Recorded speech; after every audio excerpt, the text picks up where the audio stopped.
Ladies and gentlemen, good morning and welcome to the Caribbean Climate and Energy Conference 2023. All of us here today realize all too well that the fate of our ocean and the coastal communities are interlocked. The case is especially acute in small island societies.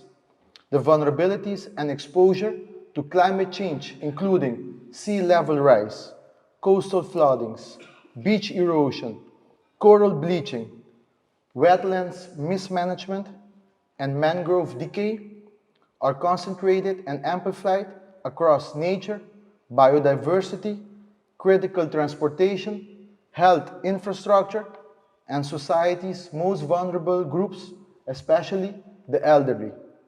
It never rains in Aruba, so they say. But last year, Aruba experienced unprecedented rainfall, and this once again confirmed how vulnerable our island is to climate change as a country. In June of last year, Aruba committed at the United Nations Ocean Conference to the establishment of a National Climate Resilient Council, or the NCRC. Aruba is also committed to several steps on the path to climate adaptation through nature-based solutions. We are expanding our marine park into an island-round marine park, and we will use the marine spatial planning as a tool to manage and balance the use of our waters. And my ambition, just like climate is transboundary, would be to expand this to an ABC marine park together with Curaçao and Bonaire. And as Caribbean islands, some of us represented here today, maybe we should be going for a moonshot idea, a Caribbean marine protected area. We are fully committed to recognizing the rights of nature within our Constitution. The legislation proposal left my ministry on April 21st as part of our oath to Mother Earth on World Earth Day. This law will give every citizen the legal base to be a voice for nature. With this, we improve evidence-based decision-making in project development both on land and water to include ecological, environmental, and social considerations.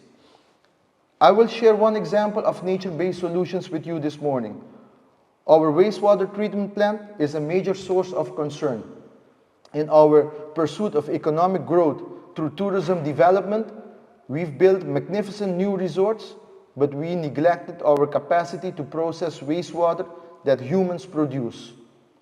Our wastewater treatment plant is no longer at capacity, and it now threatens health, nature, and ironically, the very economy that we eagerly pursued.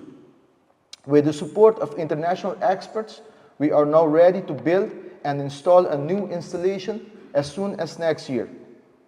But we also demanded a special feature for this plant. It is an absolute requirement that the high-quality effluent of this new plant flow free of charge to the depleted wetlands.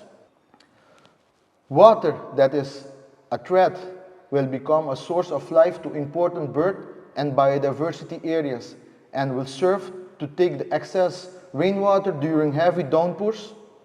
The Western Wetlands is an example of nature-based solutions tackling the triple climate emergency holistically. As islands, we need to prepare for the changes that will come. Experts have warned us that we have just 10 years left to avert climate impacts. We have also been warned that this will require decisive action, both in terms of adaptation and mitigation strategies. Small island societies must work together, learn from success projects, and identify pitfalls. We must tackle these challenges jointly. My hope for the future lies in knowledge sharing, innovation, technology and data, including the strengthening of our individual and regional capacity. And I look forward that today's platform will be accelerating our collaboration and partnership. To conclude, this whole of nature approach underscores that we must commit to meeting the needs of future generations in a fair and just manner, while adapting responsibly and transforming resiliently to current requirements and conditions. Indeed, nature nurtures, yet we must act to nurture nature.